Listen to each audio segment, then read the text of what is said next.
Hello विद्यार्थी मित्रों, भौतिक विज्ञान विषयनी अंदर फरी एकवार हूँ मेहुल पटेल आपનું स्वागत करूँ છું। मित्रों, आज આપણે વાત કરવી છે ચેપ્ટર નંબર 4 ની અંદર અતિ મહત્વનો ટોપિક એવો સોલેનોઇડની મારે વાત કરવી છે। નિયમિત ચુંબકીય ક્ષેત્ર મેળવવા માટે આપણે સોલેનોઇડનો ઉપયોગ કરીએ છીએ। શું છે સોલેનોઇડ? સોલેનોઇડની રચના કેવી છે, એનું ચુંબકીય ક્ષેત્ર કેટલું મળે, એના વિશેની ડિટેલમાં મારે આજે વાત કરવાની છે। તો આજનો આપણો મુખ્ય ટોપિક છે મિત્રો સોલેનોઇડ।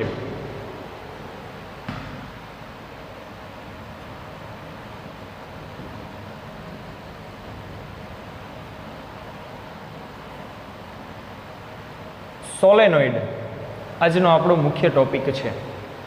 મેં વાત કરી એમ મિત્રો, સોલેનોઇડની મદદથી નિયમિત ચુંબકીય ક્ષેત્ર મેળવવામાં આવે છે। સોલેનોઇડમાં આપણે એમ્પિયર સર્કિટલનો નિયમ લાગુ પાડી શકીએ છીએ। એની ઇન્ટરનલ રચના વિશેની થોડી વાત કરીએ તો કેવું હોય સોલેનોઇડ? સૌથી પહેલાં તો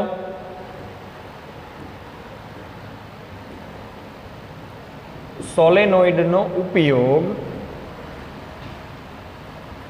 નિયમિત ચુંબકીય ક્ષેત્ર મેળવવા માટે થાય છે।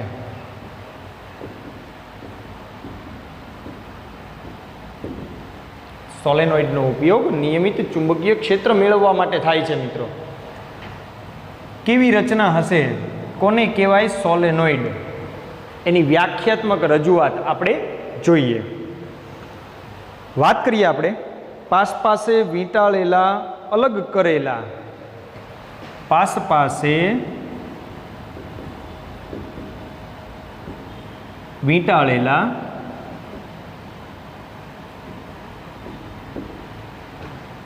અલગ કરેલા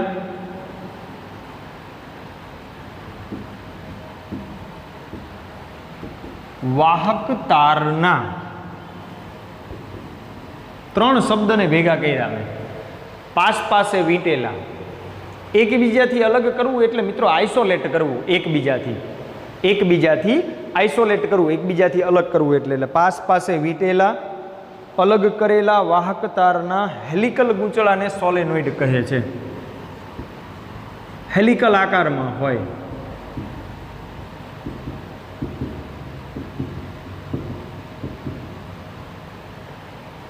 સોલેનોઇડ કહે છે। એકબીજાની પાસે આંટા વીંટેલા હોય। સ્પ્રિંગ કેવી હોય?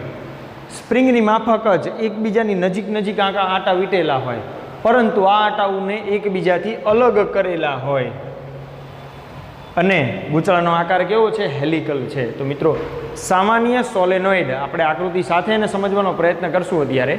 સામાન્ય સોલેનોઇડ એ એકબીજાની પાસે વીંટેલા અલગ કરેલા વાહક તારનું હેલિકલ ગૂંચળું હોય। સોલેનોઇડ એટલે એક ગૂંચળું।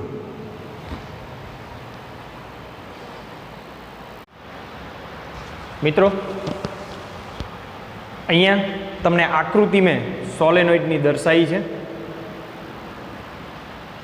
આપણે વાત કરીએ એમ પાસે વીંટાળેલા અલગ કરેલા, પાસે વીંટાળેલા છે, અલગ કરેલું છે વાહક તારનું હેલિકલ ગૂંચળું। આ હેલિકલ ગૂંચળું, હેલિકલ માર્ગ એટલે જાણે કે અંડાકાર, ઈંડું કેવું હોય, ઈંડા આકારનો માર્ગ હોય ને એવો, એવી વાત છે હેલિકલ ગૂંચળું। એને આપણે સોલેનોઇડ કહીએ છીએ। એક નાનકડી રૂપરેખા મેં આડછેદ અહીંયા સોલેનોઇડનો દર્શાવ્યો છે। સોલેનોઇડ વિશે કેટલીક બાબતો આપણે સ્પષ્ટ કરીએ, પછી એનું ચુંબકીય ક્ષેત્ર મેળવવાનો પ્રયત્ન કરશું। સૌથી પહેલી વાત, સોલેનોઇડની રચનામાં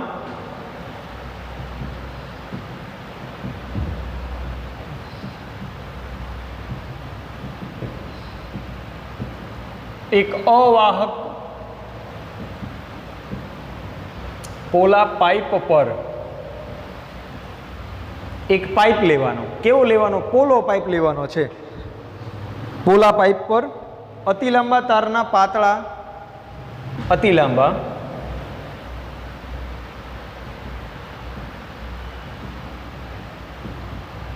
પાતળા તારને એક પોલો પાઇપ, જાણે કે આ પોલો પાઇપ છે, એની ઉપર અતિ લાંબા પાતળા તારને વીંટાળવામાં આવે છે.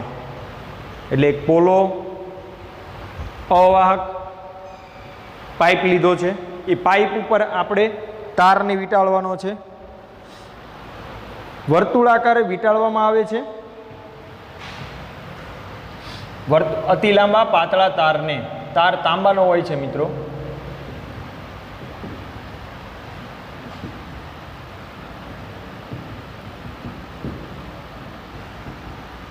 વર્તુળાકાર વીંટાળવામાં આવે છે.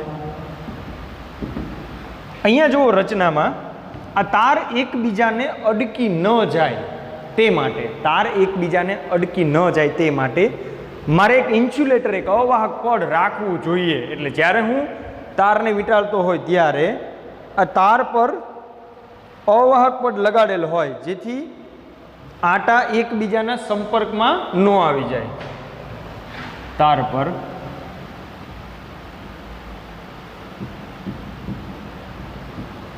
અવાહક પડ લગાડેલ હોય છે કે જેથી આટાઓ એકબીજાના સંપર્કમાં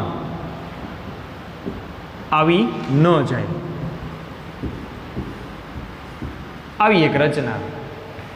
એક પોલો પાઇપ લેવાનો, એ પાઇપ ઉપર એક અતિ લાંબા તારને વર્તુળાકાર વીંટાળવાનો. પાછો તારને આપણે ઇન્સ્યુલેટ કરેલો છે, એટલે આટા એકબીજાને અડકી ન જાય. મિત્રો, સોલેનોઇડનું કુલ ચુંબકીય ક્ષેત્ર એ દરેક આટા વડે મળતા ચુંબકીય ક્ષેત્રના સદિશ સરવાળા જેટલું હોય.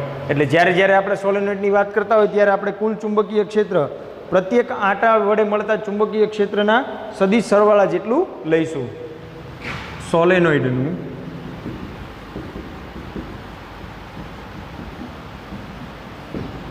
કુલ ચુંબકીય ક્ષેત્ર એ પ્રત્યેક આટા વડે મળતા ચુંબકીય ક્ષેત્રના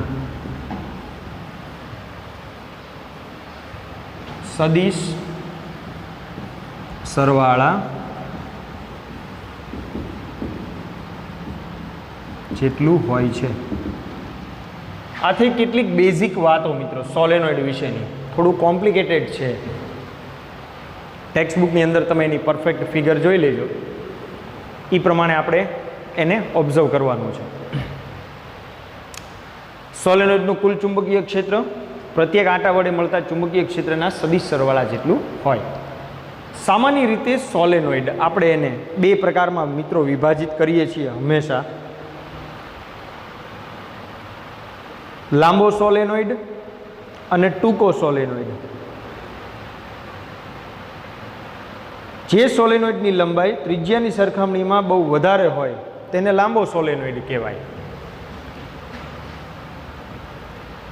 આપણે વાત કરવી છે લાંબો સોલેનોઇડ.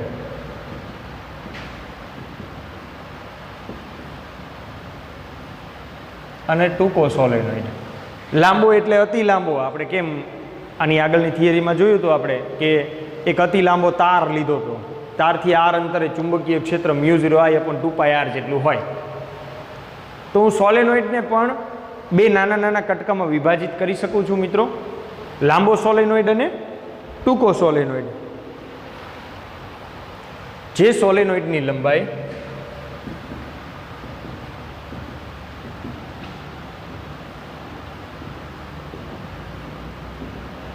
તેની ત્રિજ્યાની સરખામણીમાં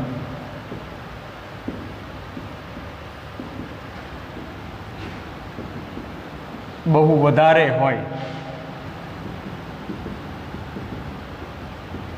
તેવા સોલેનોઇડને લાંબો સોલેનોઇડ કહે છે.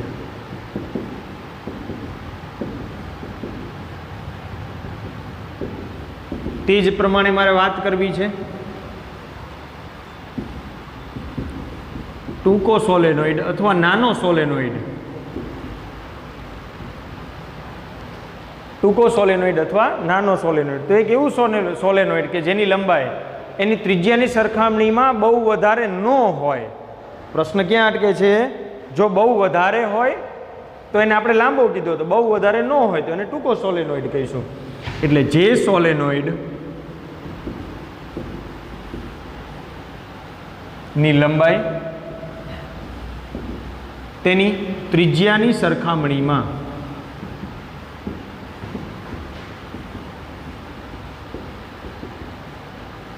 બહુ વધારે ન હોય તેવા સોલેનોઇડને ટૂંકો સોલેનોઇડ કહે છે.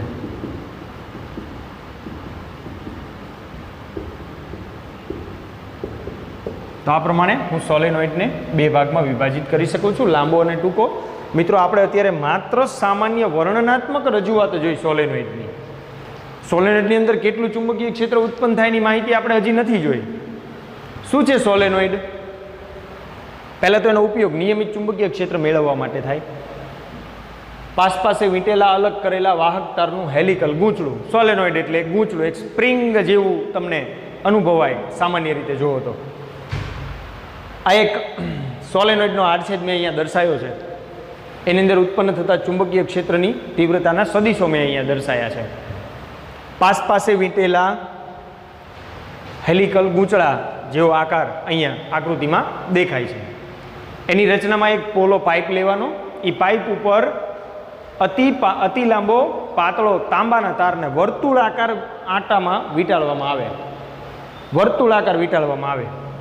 તાર પર અવાહક પટ લગાડેલો હોય જેથી આટાઓ એકબીજાના સંપર્કમાં ન આવી જાય. અને સોલેનોઇડનું કુલ ચુંબકીય ક્ષેત્ર પ્રત્યેક આંટા વડે મળતા ચુંબકીય ક્ષેત્રના સદિશ સરવાળા જેટલું હોય. તો જો હું સોલેનોઇડની જ વાત કરતો હોય, હજી મેં એની કાર્યરચનાની, એની અંદર ઉત્પન્ન થતા ચુંબકીય ક્ષેત્રની ગાણિતિક પ્રક્રિયા કરી નથી, એ હવે કરશું આપણે એક થિયરીથી. તો હું સોલેનોઇડને બે ભાગમાં વિભાજિત કરી શકું, લાંબો સોલેનોઇડ અને ટૂંકો સોલેનોઇડ. ચલો, લાંબો કોને કહીશું? જે સોલેનોઇડની લંબાઈ તેની ત્રિજ્યાની સરખામણીમાં બહુ વધારે હોય એવા સોલેનોઇડને લાંબો કહેવાય. અને જે સોલેનોઇડની લંબાઈ ત્રિજ્યાની સરખામણીમાં વધારે ન હોય એને ટૂંકો સોલેનોઇડ કહેવાય. તો પ્રાથમિક તબક્કામાં મિત્રો તમારે આટલી વસ્તુને ધ્યાનમાં લેવાની છે. આગળ વધીએ વિદ્યાર્થી મિત્રો. સોલેનોઇડ માટે મારે વિશેષ થિયરી રજૂઆત અત્યારે જોવી છે.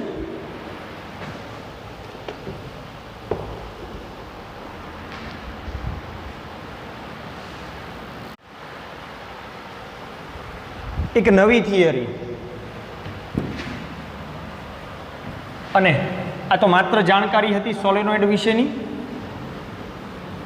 હવેની જે થિયરી છે એ પરીક્ષામાં પૂછાવા લાયક છે મિત્રો.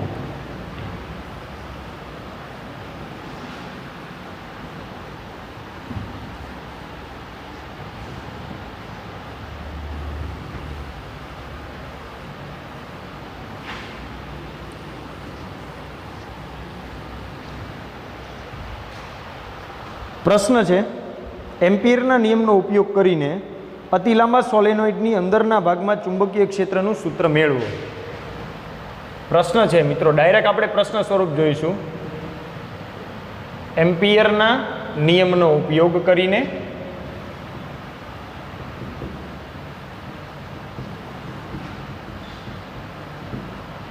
અતિ લાંબા સોલેનોઇડની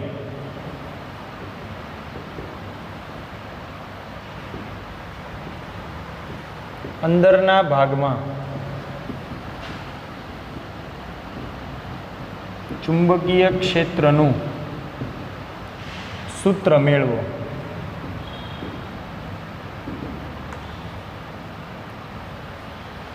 અતિ લાંબા સોલેનોઇડની અંદરના ભાગમાં ચુંબકીય ક્ષેત્રનું સૂત્ર આપણે મેળવવાનું છે. તો ઓબ્વિયસ છે મિત્રો, મારે એક સોલેનોઇડનો આડછેદ લેવો પડશે. હમણાં મેં જે દર્શાવ્યું હતું એને થોડું સુસબદ્ધ અને વ્યવસ્થિત રીતે હું અહીંયા દર્શાવવાનો પ્રયત્ન કરીશ અતિ લાંબા સોલેનોઇડ માટે.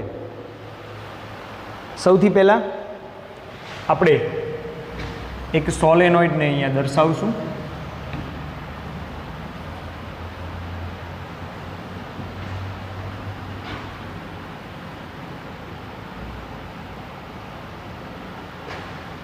જેવું કે આ સોલેનોઇડ મિત્રો અતિ લાંબો છે, એટલે આપણે એને અહીંયા કન્ટિન્યુઅસમાં રાખશું, બંને બાજુ કન્ટિન્યુઅસ સમજશું. એનો એક નાનકડો ભાગ હું અહીંયા લઉં છું અત્યારે ગણતરી દર્શાવવા માટે. ઉપરના ભાગમાં પ્રવાહોની દિશાઓ બહાર નીકળતી દર્શાવીએ. પુસ્તકના પાનાને લંબ બહાર તરફ.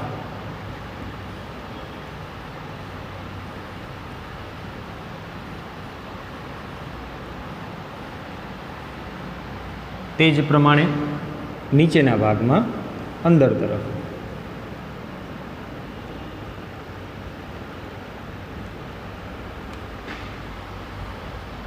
આ છે સોલેનોઇડ, એક સામાન્ય આડછેદ. હમણાં આપણે જે વર્તુળાકાર ડોટ વડે દર્શાવતા હતા, વર્તુળાકાર રેખાઓ વડે, આ એનો ભાગ અંદરથી બહાર તરફ તમે એને સમજી શકો છો. ચલો, આની અંદર એક ચુંબકીય ક્ષેત્ર મેળવવા માટે, અંદરના ભાગનું ચુંબકીય ક્ષેત્ર મેળવવા માટે મિત્રો આ ક્ષેત્ર રેખાઓ હું અહીંયા અમુક અમુક દર્શાવી દઈશ.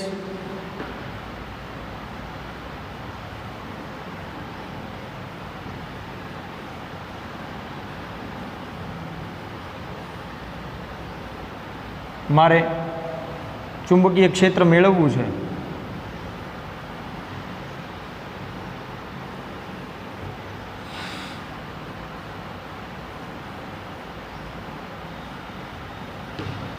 ચુંબકીય ક્ષેત્ર મેળવવા માટે હું એક ચોરસ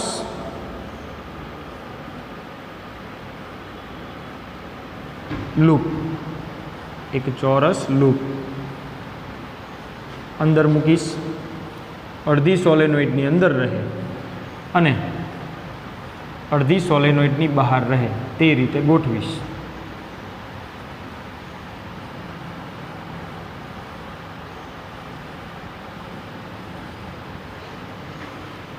લૂપને હું નામ આપીશ મિત્રો ABCD. A, B, C અને D. એક લૂપ લઈશ ABCD.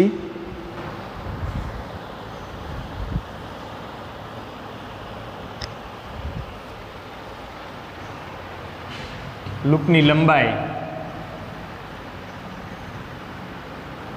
H વડે દર્શાવીશ. આ વિદ્યુત પ્રવાહ છે. આવી એક આકૃતિથી આપણે એને સમજવાનો પ્રયત્ન કરીએ. મિત્રો, મેં એક અતિ લાંબો સોલેનોઇડ લીધો છે. આ સોલેનોઇડનું અંદરના ભાગનું ચુંબકીય ક્ષેત્ર મેળવવા માટે હું ટેમ્પરરી એક વાહક લૂપ લઉં છું. તો સૌથી પહેલાં થિયરી રજૂઆતમાં આપણે એને સ્ટેપ બાય સ્ટેપ જોતા જઈશું. આકૃતિમાં અતિ લાંબા સોલેનોઇડનો તેની લંબાઈને સમાંતર પુસ્તકના પાના સાથેનો આડછેદ દર્શાયો છે. આકૃતિમાં અતિ લાંબા સોલેનોઇડનો તેની લંબાઈને સમાંતર પુસ્તકના પાના સાથેનો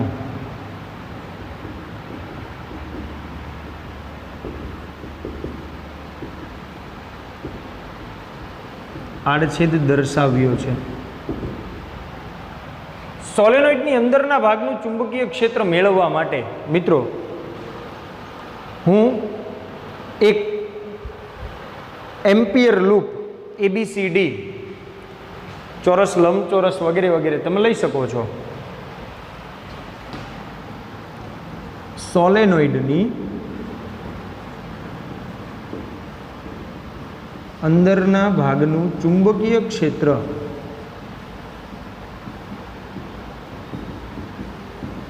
મેળવવા માટે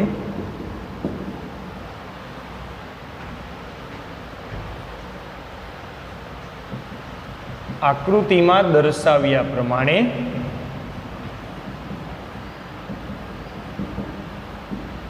એક લંબચોરસ વાહક લૂપ ABCD A લો,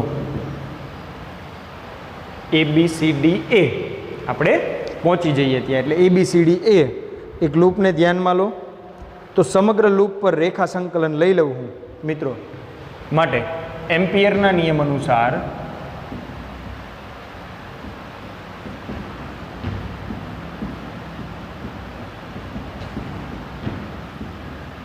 સમગ્ર લૂપ પર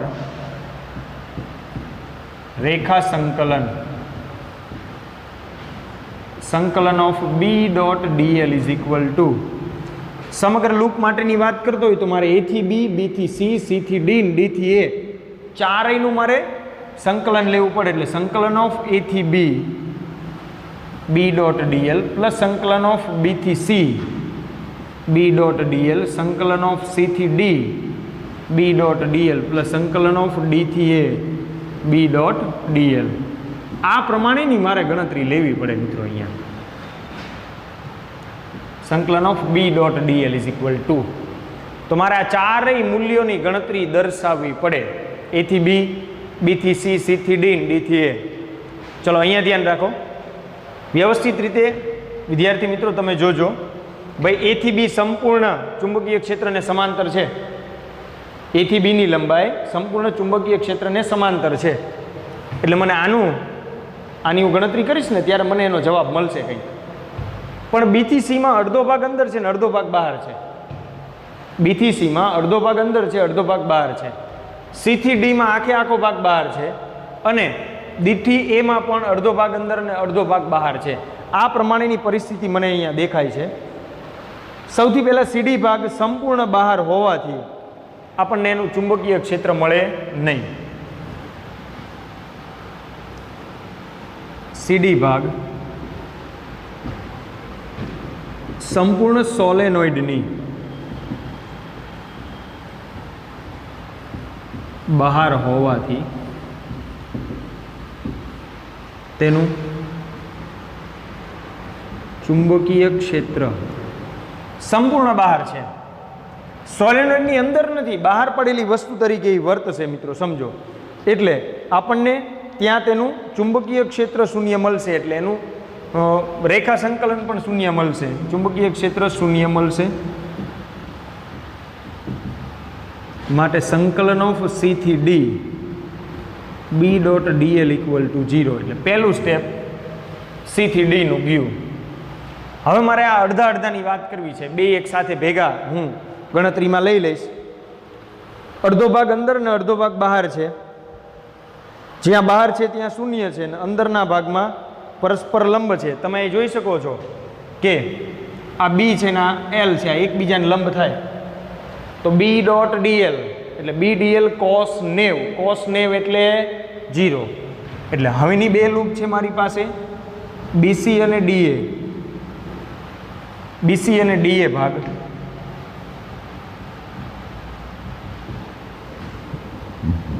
અડધો ભાગ બહાર છે, ત્યાં ચુંબકીય ક્ષેત્ર શૂન્ય થશે અડધા ભાગમાં.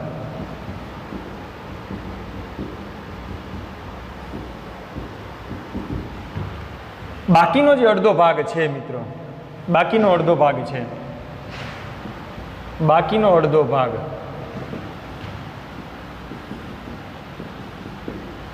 એ ચુંબકીય ક્ષેત્રને લંબ છે.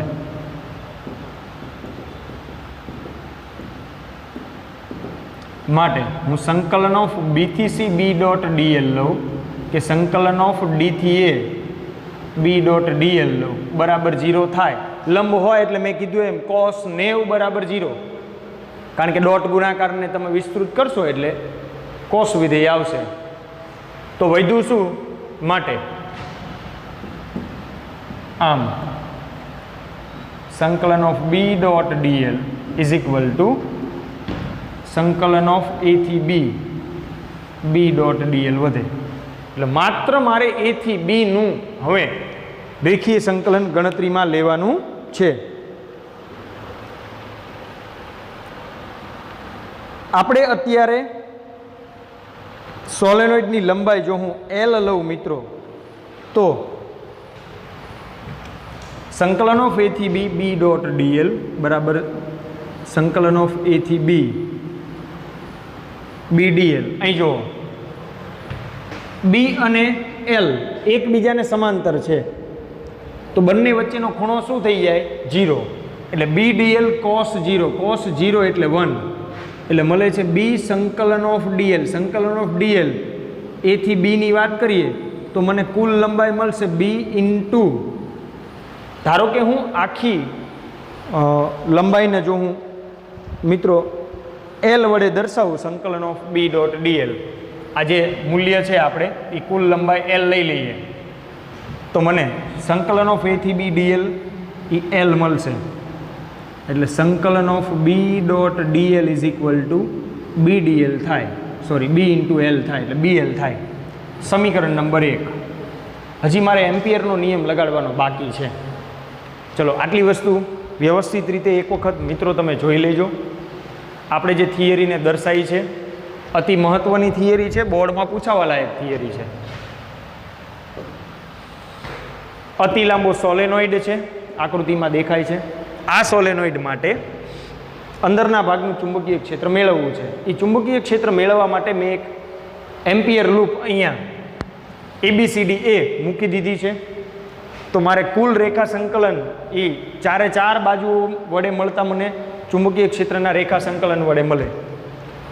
આ ભાગ ચુંબકીય ક્ષેત્ર મતલબ સોલેનોઇડની બહારના ભાગમાં છે એટલે એનું ચુંબકીય ક્ષેત્ર મળશે નહીં, એટલે આ 0. આ અડધો અડધો ભાગ છે એમાંય 0. બાકીનો ભાગ છે એ લંબ છે. લંબ છે તો cos 90 ઇક્વલ ટુ 0 પ્રમાણે એ પણ 0 થઈ જાય. તો મળે કયું? ખાલી માત્ર મને એ થી બીનું સંકલન ઓફ એ થી બી ડીએલ, એટલે કે એક બાજુની લંબાઈ એલ હોય તો બી ડોટ ડીએલનો જવાબ બી ઇન્ટુ એલ મળે. હવે મિત્રો હું એમ્પિયરનો નિયમ લગાવીશ ત્યારે મને કુલ મળશે. આ પ્રમાણે તમારે જોતું જવાનું છે. આપણે આકૃતિને રાખશું.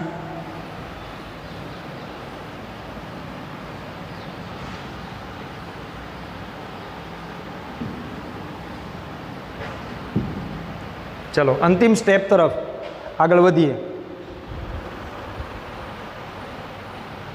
જો સોલેનોઇડમાં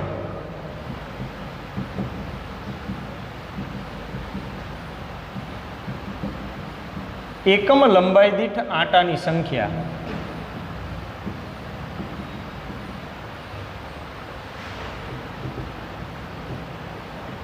n હોય તો એમ્પિયર લૂપમાં આંટાની સંખ્યા એલ લંબાઈની હું લૂપ લઉં તો n ઇન્ટુ એલ થશે. આપણે એલ લંબાઈની લૂપ લઈ તો n ઇન્ટુ એલ થાય. તો માટે એમ્પિયર સર્કિટલ નિયમ અનુસાર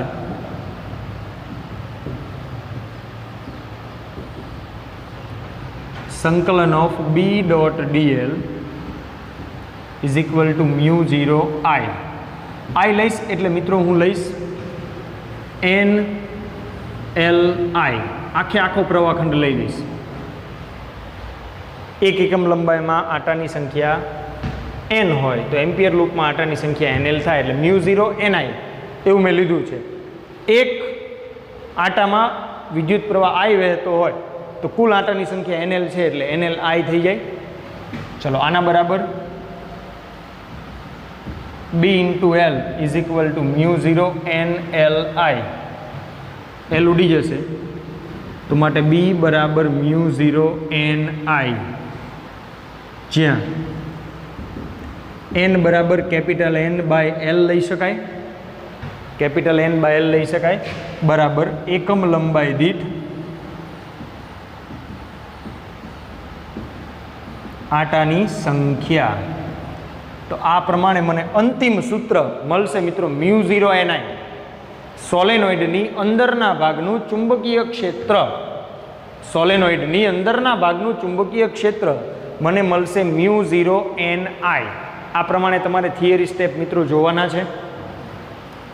એકમ લંબાઈ દીઠ આંટાની સંખ્યાને ધ્યાનમાં લેવી જ પડે, કારણ કે મારી પાસે L લંબાઈ છે. તો આંટાની સંખ્યા જ્યારે એક આંટા સાથે સંકળાયેલ પ્રવાહ હોય તો કુલ પ્રવાહ એટલે મારે દરેક આંટા સાથે સંકળાયેલો પ્રવાહ લેવો પડે. આપણે સિગ્મા આઈ લીધેલું હતું આગળ, એ સિગ્મા આઈ લીધું છે મેં અહીંયા.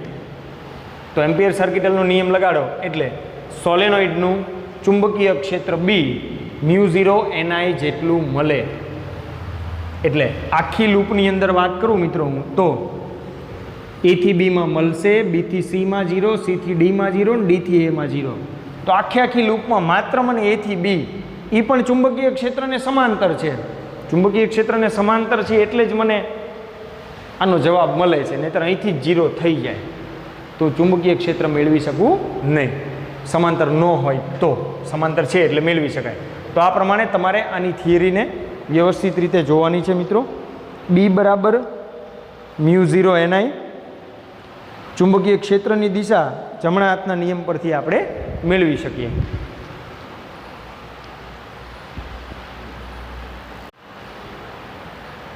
આગળ વધીએ વિદ્યાર્થી મિત્રો. તો આને સંબંધિત સોલેનોઇડના એક બે દાખલા છે એને આપણે ગણવાનો પ્રયત્ન કરીએ.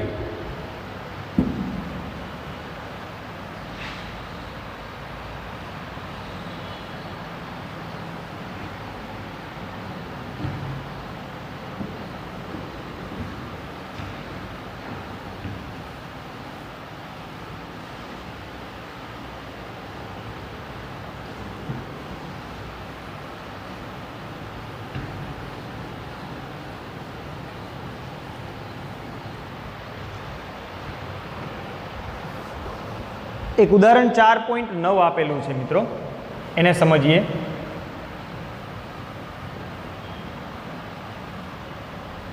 ઉદાહરણ 4.9, 1 સેન્ટીમીટર ત્રિજ્યા અને 0.5 મીટર લંબાઈનો 1 સેન્ટીમીટર L = 0.5 મીટર લંબાઈનો સોલેનોઇડ 500 આંટા ધરાવે છે. n બરાબર 500 આંટાની સંખ્યા આપેલી છે. તેમાંથી 5 એમ્પિયર પ્રવાહ પસાર થાય છે તો સોલેનોઇડની અંદર ચુંબકીય ક્ષેત્રનું મૂલ્ય કેટલું થશે? I બરાબર 5 એમ્પિયર, તો બી મેળવવાનું છે. હવે તમે જાણો છો સોલેનોઇડની અંદરનું ચુંબકીય ક્ષેત્ર સૂત્ર અનુસાર બી બરાબર μ0 ni. હજી μ0 કેપિટલ Ni/L લઈ શકાય. μ0 છે 4 પાઈ × 10⁻⁻⁷. આંટાની સંખ્યા છે મિત્રો 500, પ્રવાહ 5 અને L 0.5. કેલ્ક્યુલેટરમાં આપણે એની ગણતરી દર્શાવશું તો મને એનો જવાબ 62,800 × 10⁻⁷ મળશે. 62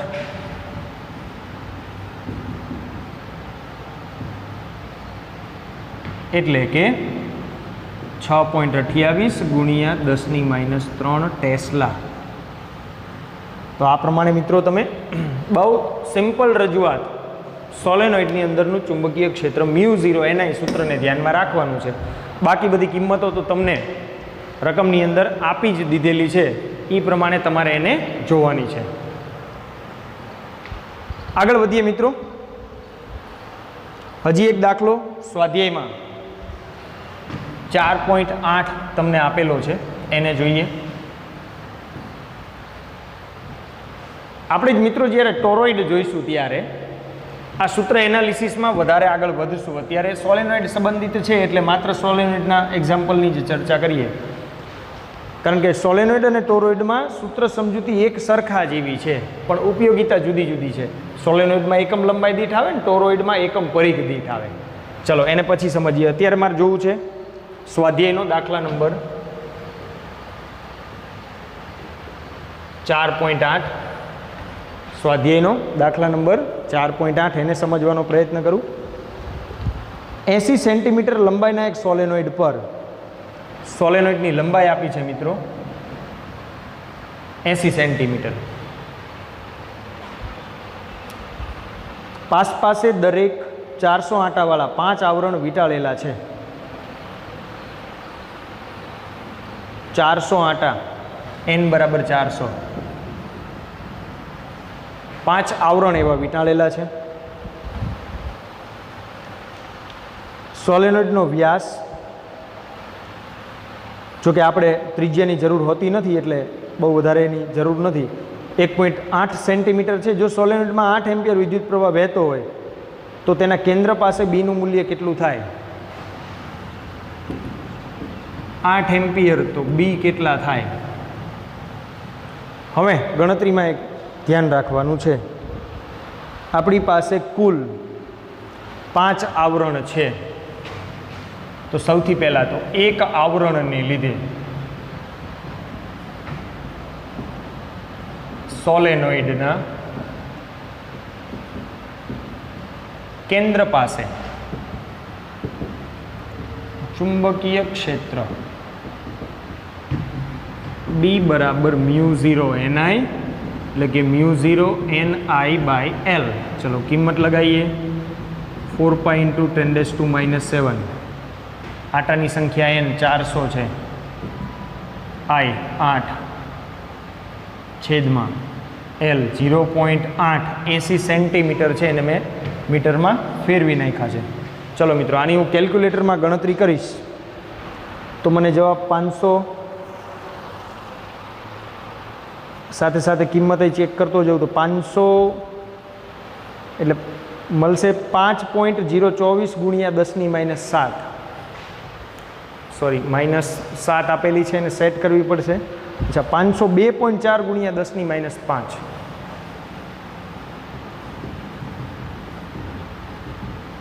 ટેસ્લા. હજી કુલ ચુંબકીય ક્ષેત્ર 5 આવરણને લીધે કુલ ચુંબકીય ક્ષેત્ર બી બરાબર અથવા બી ડેશ બરાબર 5 × 502.4 × 10⁻5. ચલો ફરી એકવાર કેલ્સીમાં આપણે એને ગણતરીમાં લઈશું. 25 બાર મળશે, રાઉન્ડ ઓફ કરતાં 2.5 × 10⁻2. 25 બાર × 10⁻5 ટેસ્લા, એટલે કે 2.5 × 10⁻2 ટેસ્લા. આ મને કુલ મળશે. પહેલાં એક આવરણનું મેળવવાનું, પછી એક આવરણ પરથી બાકીના આવરણોનું મેળવી લેવાનું. તો આ પ્રમાણે મિત્રો સોલેનોઇડ માટે આપણે સૂત્રને વાપરેલું છે μ0 ni. એક આવરણમાં આટાની સંખ્યાની અંદર આપેલી હતી તમને. ખાસ ધ્યાન શું રાખવાનું છે આ દાખલામાં? એક આવરણ માટે આટાની સંખ્યા તમને 400 આપેલી હતી, n બરાબર 400. તો એક આવરણને માટે મેં એના આટાની સંખ્યા લીધી, તો 5 આવરણ હોય તો મારે 5 n લેવા પડે. કાં તો હું અહીંયા 5 n લઈ લઉં તોય મળી જાય, અથવા ગુણ્યા 5 કરી નાખું તોય મળી જાય. એટલે અલગ અલગ સંદર્ભ માટે આપણે ખાસ સ્પેસિફિકલી અંદર રકમમાં કેવી સ્પષ્ટતા આપેલી છે એને આપણે ધ્યાનમાં લેવાની છે. એ સ્પષ્ટતા મુજબ મારે દાખલાને ગણવાનો પ્રયત્ન કરવાનો છે. તો જેમ જેમ ટોપિક તમે જોતા જશો એમ તમને આઈડિયા આવતો જશે મિત્રો. ઘણા બધા દાખલાને આપણે સાથે સાથે આવરી લીધા છે અને ઓલમોસ્ટ ટોપિક પ્રમાણે તમારે દાખલાની સારી પ્રેક્ટિસ થઈ રહી છે. એટલે જેમાં પર્ટિક્યુલર દાખલામાં આપણે 5 આવરણ હોય તો ગુણ્યા 5 કરવા પડ્યા છે, એવી રીતે સ્પેસિફિકલી રકમમાં કંઈક અલગ આપેલું હોય તો એ પ્રમાણે તમારે એને ધ્યાનમાં લેવાનું છે અને વ્યવસ્થિત રીતે એને ગણવાનો પ્રયત્ન કરવાનો છે. મિત્રો, હવે પછીના લેક્ચરની અંદર આપણે ટોરોઇડની વિશેષ રજૂઆત જોઈશું અને એને સમજવાનો પ્રયત્ન કરશું. અત્યાર પૂરતું તમારે આટલું પ્રિપેર કરવાનું. Thank you.